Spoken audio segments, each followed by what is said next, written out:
Hey guys, this is my first video. My first video, and I'm so excited to finally, this has been on my heart for a long time, to do a video about this subject. Now, this subject is something that I'm seeing a lot of people struggling with. So, first, let me introduce myself. I am Kita.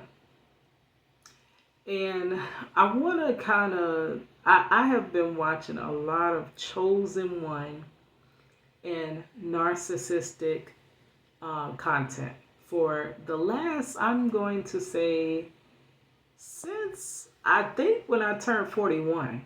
So I'm thinking it's been a good 2 years since I've been watching content on narcissism.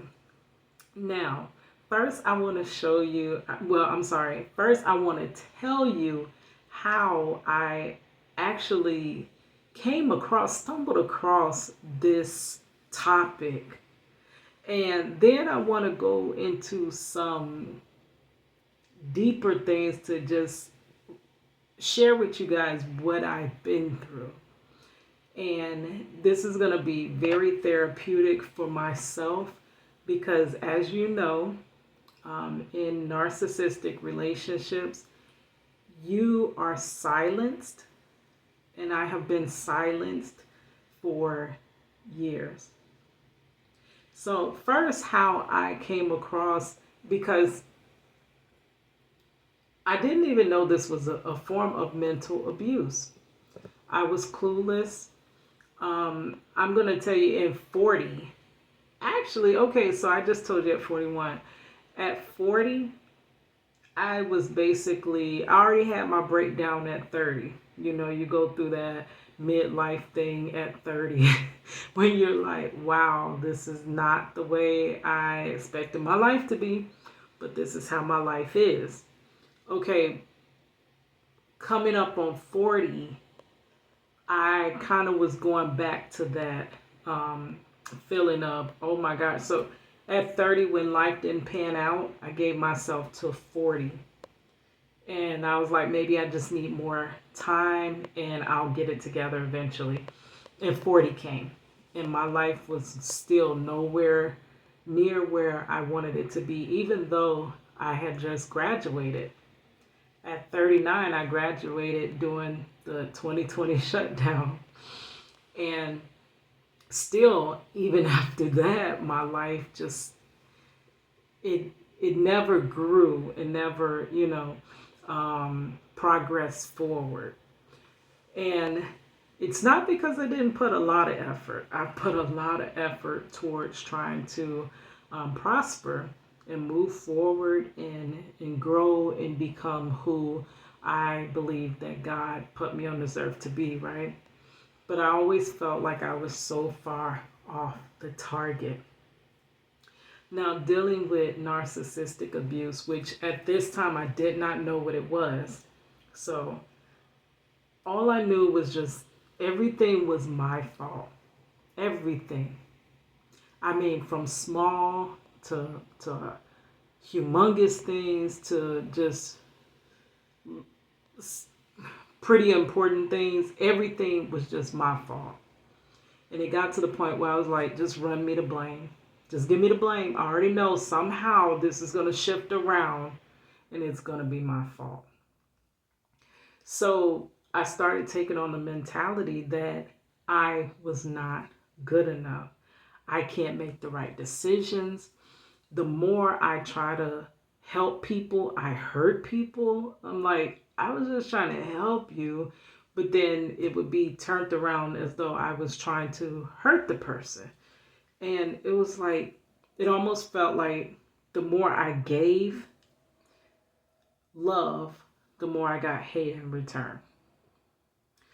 And I'm the type of person that would give you the shirt off my back.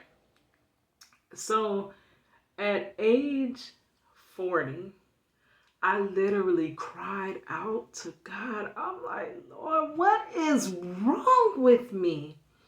Because being in that a couple of narcissistic relationships for years made me start to self-hate, right? So I'm like every day trying to perfect myself so that I can be lovable almost. It's almost trying to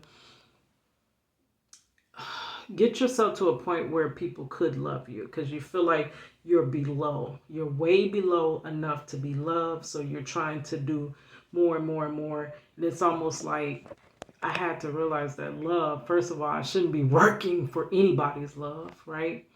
Love is just given because you love who I am, because you love me as your whatever I am to you, right? And I was like, what is wrong with me? And when you cry out to God, He will let you, He will actually hear you. And all of a sudden, I do a lot of content about prison reform. I'm an advocate for criminal justice reform and prison reform. So I was listening to this guy named Thomas Freeme, and he basically talks about how addiction and incarceration, well, addiction leading to incarceration, but it's stemming from childhood trauma.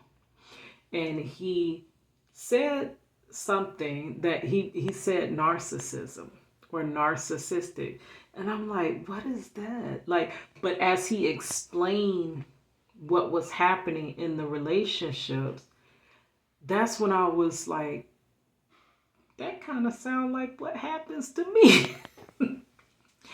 And as I looked it up, I started Googling it because, to be honest, I just thought narcissism. Okay, so how you're going to hear it out in everyday language is that person's a narcissist. That's how you're going to hear it. Oh, she's such a narcissist. Oh, he's such a narcissist. So we use words a lot of times that we don't know the true meaning. So we gather information and think that a narcissist means somebody that is just vain, that is just into themselves, and that is just like, you know how they, okay, it's gonna stop soon. But you know how they portray the narcissistic person in the movies, and you think that's all it is to narcissism. And it just started me, it prompted me into Googling and researching, and I found content. The first person